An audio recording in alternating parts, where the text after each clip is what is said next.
السلام علیکم ورحمۃ اللہ وبرکاتہ۔ سورۃ البقرہ کی آیت نمبر 109 سیکھے تجوید کے ساتھ اپنے سبق کا آغاز کرتے ہیں۔ اعوذ باللہ من الشیطان الرجیم، بسم اللہ الرحمن الرحیم۔ جو ہے وہ سورہ بقرہ کی آیت نمبر 109 پڑھتے ہیں۔ وَدَّ كَثِيرٌ مِّنْ أَهْلِ الْكِتَابِ لَوْ يَرُدُّونَكُم مِّن بَعْدِ إِيمَانِكُمْ كُفَّارًا حَسَدًا مِّنْ عِندِ أَنفُسِهِم مِّن بَعْدِ مَا تَبَيَّنَ لَهُمُ الْحَقُّ فَاعْفُوا وَاصْفَحُوا حَتَّىٰ يَأْتِيَ اللَّهُ بِأَمْرِهِ إِنَّ اللَّهَ عَلَىٰ كُلِّ شَيْءٍ قَدِيرٌ۔ یہ ہم نے پوری آیت ایک دفعہ جو ہے وہ اس کی تلاوت کر لی ہے، تو ہم آگے اس کے تھوڑے تھوڑے لفظ جو ہیں ان کی آپ کو قاعدے قوانین سے آگاہ کروائیں گے۔ سب سے پہلے ہے وَدَّ كَثِيرٌ مِّنْ أَهْلِ الْكِتَابِ، واو کو ہونٹوں کی گولائی سے ادا کریں گے، دال کو سختی سے۔ وَدَّ كَثِيرٌ، کاف کو باریک،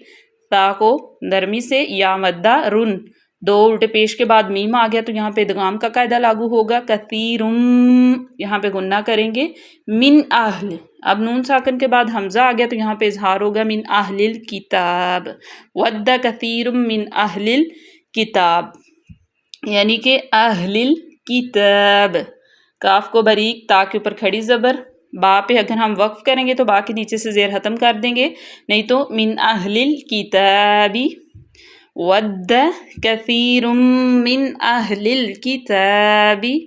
ود کثیر من اہل الکتاب۔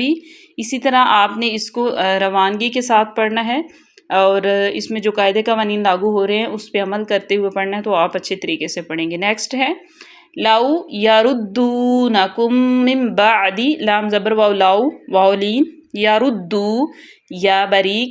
را کو لام دال میں ملائیں گے، را پر پڑی جائے گی، دو واو کو لمبا کریں گے، نکم، نون کے اوپر زبر ہے، کاف پیش میم کم، اور یہاں پہ میم کو ظاہر کم مم بعدی، میم کا میم میں ادغام ہوگا، یہاں پہ غنہ ہوگا، مم بعدی، نون کے بعد با آ گیا تو یہاں پہ اقلاب کا قاعدہ لاگو ہوگا۔ یہ جو چھوٹی میم ہے یہ اقلاب کے قاعدے کو ظاہر کرتی ہے۔ لو یردونکم من بعدی۔ نیکسٹ ہے ایمانکم کفارا حسدا، حمزہ زیر یا، ای میم زبر الف ما، یہاں پہ یا مدہ الف مدہ، نیکم، نیکم، یہاں پہ میم ساکن کو ظاہر کریں گے، کاف کفارا، میم ساکن کے بعد کاف آ گیا تو اظہار شفوی ہوگا، کفارن، فا کو سختی سے، را کے اوپر دو زبر ہیں، اس کو ہم ظاہر کر کے پڑھیں کیونکہ آگے حسدن میں ہا حروف حلقی میں سے ہے۔ اس کے بعد ہے من عند انفسہم من بعد ما، ٹھیک ہے، اس کے بعد من عند، ٹھیک ہے، نون کے بعد عین ہے، یہاں پہ بھی اظہار ہوگا، نون کے بعد دال ہے، یہاں پہ فا ہوگا، من عند انفسہم، یہاں پہ بھی نون کے بعد فا ہے تو فا ہوگا، انفسہم، انفسہم، یہاں پہ نون ساکن کے بعد فا آ گیا، حروف فا میں سے، ہم، میم کو ہم ہم من بعدی، میم کا میم میں ادغام کریں گے، یہاں پہ نون کے بعد با ہے تو یہاں پہ اقلاب لاگو ہوگا، من بعدی ما، ما کو ہم ما نہیں کریں گے، بالکل سیدھا پڑھیں گے، ما الف مدہ ہوگا، من عند انفسہم من بعد ما تبین، تبین لہم الحق، تا کو باریک، با کو یا میں ملائیں گے، بین لہم، لہم الحق، لام ہا پیش ہو، میم پیش لام مل، لام کو باریک، حق، ہا کو کاف میں ملائیں گے اور سختی سے پڑھیں گے، تبین لہم الحق۔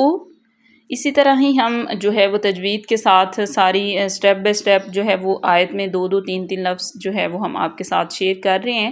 تو مجھے پوری امید ہے آپ کو اچھے طریقے سے سمجھ آ رہی ہوگی۔ تو نیکسٹ ہے اس کا فاعفو واصفحو، فاعفو الف مدہ، فاعفو، یہاں پہ جو حمزہ ہے الف ہے، اس کو ہم بالکل حرکت کو اس کو پڑھیں گے نہیں، بلکہ فا کو عین میں ملا دیں گے، فاعفو، ٹھیک ہے، عین واضح کریں، واو مدہ، وصفحو، واو کو ہونٹوں کی گلائی سے، صاد کو ہم جو ہے وہ موٹا پڑھیں گے، سیٹی کی آواز بھی آئے، فحو، فا کو اوپر والے دانتوں کا کنارہ نیچے والے ہونٹوں کے تر حصے سے لگے تو فا ادا ہوتا ہے، حروف شفویہ بھی سے کہتے ہیں، وصفحو، فعفو، وصفحو، حتی یأتی اللہ بامرہ، ہا باریک تا سختی سے لمبا کریں گے، یأتیہ، یا کے بعد حمزہ پہ جزم ہے تو اس کو جھٹکا دے کے پڑھیں گے، یأتی اللہ، تا کے نیچے زیر، یا پہ زبر، اللہ کی لام کو پر پڑھیں گی کیونکہ اس سے پہلے زبر ہے، اللہ بامرہ، بی ام، میم کو بالکل واضح کریں گے، رہی، ان اللہ علی کل شیء، حمزہ زیر نون، ان یہاں پہ غنہ کریں گے، اللہ، اللہ کی لام کو پر پڑھیں گے، اللہ کی لام سے پہلے زبر ہے، علی، عین کا مخرج واضح کریں، لام کھڑی زبر لا، کلی، لام کو سختی سے پڑھیں گے، کلی شیء، یہاں پہ یا لین ہوگی، یا ساکن ما قبل مفتوح ہے تو اس کو ہم شیء، یہاں پہ ہم غنہ کریں گے کیونکہ آگے جو لفظ ہے وہ اخفاء میں سے ہوگا، تنوین کے بعد، یہ دو زیر ہیں، اس کے بعد آگے جو لفظ ہے وہ اخفاء میں سے، اس لیے یہاں پہ ہم غنہ کریں گے۔ ایک دفعہ پورا پڑھ لیتے ہیں، حتی یأتی اللہ بامرہ ان اللہ علی کل شیء قدیر، ٹھیک ہے، کاف فا میں سے ہے تو اس کو ہم واضح کریں گے، دیر، یا مدہ، اور یہاں پہ دو الٹے پیش ہیں، یہاں پہ ہم وقف کر لیں گے، وقف بالاسکان، تو یہ ہماری ایک ورس جو ہے وہ کمپلیٹ ہو گئی ماشاءاللہ۔ مجھے امید ہے کہ آپ کو اچھے طریقے سے سمجھ آئی ہوگی قاعدے قوانین کی، اور آپ اس کو جو ہے نا وہ جانیں گے، سیکھیں گے۔ اب ہم نے یہ تھوڑی تھوڑی کر کے پڑھی ہے، اس کے بعد ہم اس کو پوری آیت کو ایک دفعہ ریڈ کر لیتے ہیں۔ قاعدے قوانین ہم نے سیکھ لیے، مخارج کی ادائیگی ہم نے سیکھ لی، تو اس میں سے کوئی بھی ایسی چیز جو آپ کو سمجھ نہ آئے تو آپ کومنٹ سیکشن میں پوچھ سکتے ہیں بلا جھجک، کیونکہ اس میں پوچھنے میں جو ہے وہ حرج نہیں ہے۔ چلیں پوری آیت پڑھتے ہیں، وَدَّ كَثِيرٌ مِّنْ أَهْلِ الْكِتَابِ لَوْ يَرُدُّونَكُم مِّن بَعْدِ إِيمَانِكُمْ كُفَّارًا حَسَدًا مِّنْ عِندِ أَنفُسِهِم مِّن بَعْدِ مَا تَبَيَّنَ لَهُمُ الْحَقُّ فَاعْفُوا وَاصْفَحُوا حَتَّى يَأْتِيَ اللَّهُ بِأَمْرِهِ ان اللہ علی کل شیء قدیر۔ ماشاء اللہ، آج کے لیے اتنا ہی کافی، ملتے ہیں اپنی نیکسٹ ویڈیو میں، تب تک کے لیے اللہ حافظ، فی امان اللہ۔